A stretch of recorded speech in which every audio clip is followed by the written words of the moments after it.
Penyakit sentau. Santau. Santau dulu. Cakap orang putih sentau. Oh, saya tak tahu. Santau lah. Mengikut rekod kami, hati-hatilah. Bukan nak membahayakan, hati-hati.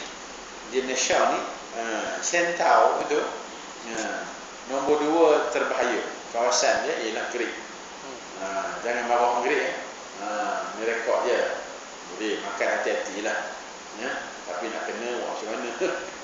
Yang kedua ialah tempat saya, Gopeng. Yang paling ranking pertama Gopeng. Hati-hatilah ya. Santau ni tak kira di mana pun ada, tapi ranking yang teratas tu 2 tempat.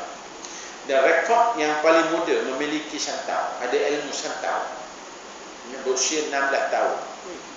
16 tahun ni kita kata 4. Sudah ada ilmu dan sudah ada santau dan boleh menyantau orang.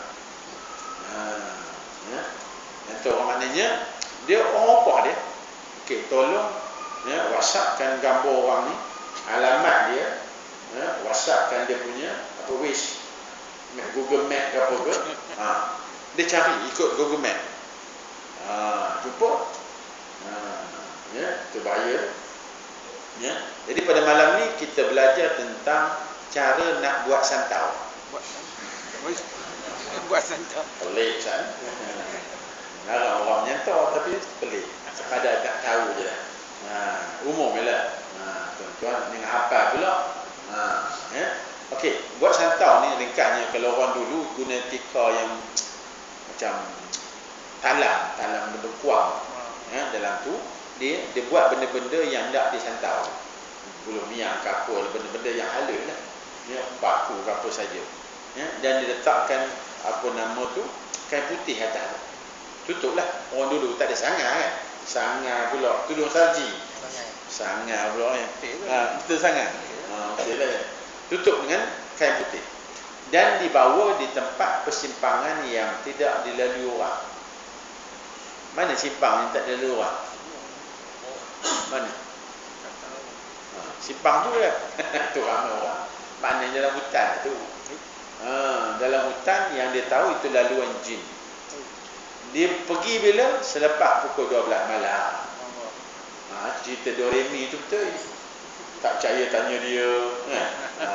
Lahnya dengan bos-bos tak berpakaian kan. Buat. Di situlah dia duduk situ dan dia mentera. Dia buka kain putih tu, dia mentera. Ada bacaannya. Contoh. Mambang biru mabuk minum todi kan. Mambang biru juga yang mabuk. Kan? Adalah mambang si mambang. Tutup kain tu dah mentera, dia duduk jauh, dia tunggu sampai subuh. Tanda-tanda mustajab doa dia, santau tu mustajab apabila dia punya kain putih itu terbang, pangkat. Benda bawah tu di bawah, pangkat. Ketika itu mustajab doa tu. Ketika itu jin sedang meratak santau. Dia makan. Lepas habis makan kenyang gemuknya, sedawa kan. Dia kata apa? Aku yang menurut perintah. Jadi khadam kita lah. Dah jadi tu bawa balik dan disimpan kalau dulu dalam buluh lah. Dulu buluh simpan santau tu. Dan mengikut rekodnya, tanya kepada orang yang melakukan santau, mereka terpaksa buang santau ni 3 kali setahun. 4 bulan 3 kali setahun. Sebab santau ni dia hidup, dia menempah.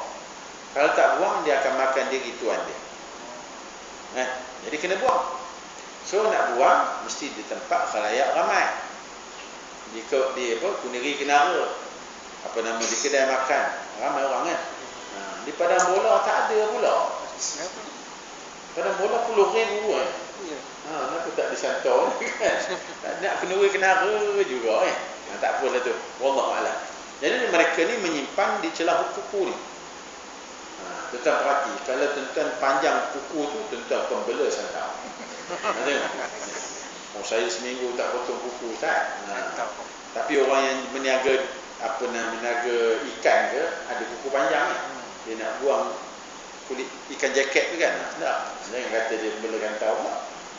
Ya. Jadi simpan di kuku ni, satu jari ni katanya, kata orang yang buat santau ni, boleh bunuh 20 orang. Detik ni 20 orang mati. 5 jari 100. 10 jari 200. Kata dia lah.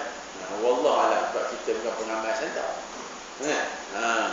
Jadi ini ciri-ciri untuk kita mengelak santau. Kita jadikan amalan, ya, supaya ada tanda Allah beri kepada kita. Contohnya gulai itu mengelegak. Gulai itu mengelegak. Kita nak makan, tiba-tiba mengelegak. Kita seorang nampak. Sebab kita beramal dengan ayat. Apa yang saya beritahu akan datang, ya, dia mengelegak. Yang kedua, dia nampak macam satu macam garisan semut ataupun laluan semut. Semut kan ikut berangkai, betul kan? Seperti cahaya kaca.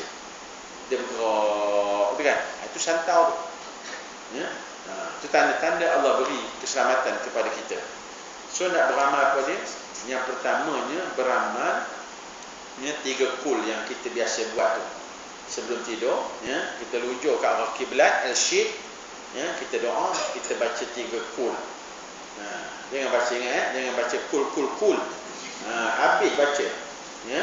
Lepas itu tiup tapak tangan, ya, tiup tapak tangan sampai habis nafas dan tekuk dekat muka, tarik nafas, tekukkan muka, tarik nafas dan tahan nafas. Dah tahan nafas, sapu keseluruhan badan ini sampai di ujung kaki lepas.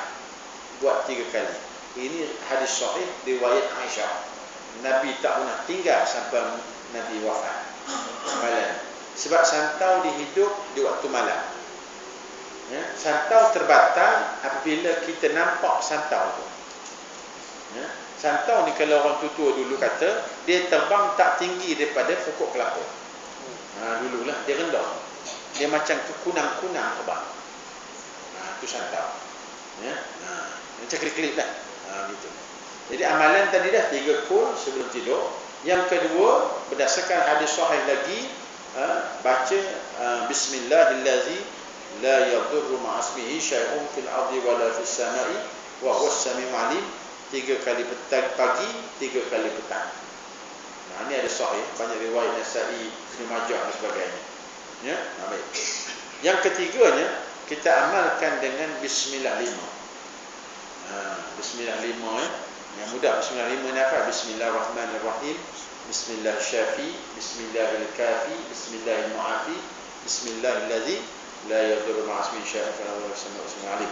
Ya. Kalau boleh tuan-tuan tambah lagi bismillah 7. Ya, bismillah 7 ataupun boleh juga beramal dengan bismillah 6. Benda yang sama, cuma bismillah 6 tu tidak ada bismillahirrahmanirrahim. Itu je. Sedawa tu. Ya, kenyang gitu. Ya. Itu amalan. Banyak Allah pelihara kita. Ya, minta Allah jaga kita seperti mana kita kasih kepada Allah, Allah pun kasih kepada kita. Na'udzubillah. Kalau kena santau, ya, dengan izin Allah ada ubatnya. Ya, dengan izin Allah lah. Kalau kami gunakan daun nangka. Daun nangka. Kenapa tak daun cempedak, Ustaz? Kenapa tak daun royan? Kan? Tok guru dah kabur kata nangka lah. Kan? Sebab kadang-kadang kita ambil satu pohon nangka ni dibuat untuk tepuk santau, sila arah bulan pokok nangka pun mati. Ambil daun sila 2 je. Bila kerak ambil, mati pokok nangka tu. Kan? Sebab kesan kepanasan santau tu. Itu kalau orang kena santau tu memang libang libu, kata orang Perak. Ya? Jadi kita amalkan benda-benda itu, na'udzubillah, semoga Allah pelihara kita, ya, dengan amalan-amalan tersebut, insya-Allah. Wallahu a'lam bis-shawab. Ya. A'udzubillahi minasyaitonir rajim. Bismillahirrahmanirrahim. Alhamdulillah wassalatu Allahumma arhamna bil Qur'an wa inna wa nura wa hudan wa rahmah. Allahumma zidna wa zidna wa 'allimna mimma jahilna warzuqna tilawatahu ana al-layli wa sallallahu alaihi wasallam. Alhamdulillah rabbil alamin. Taqabbalallahu minkum. Takbir. Allahu akbar.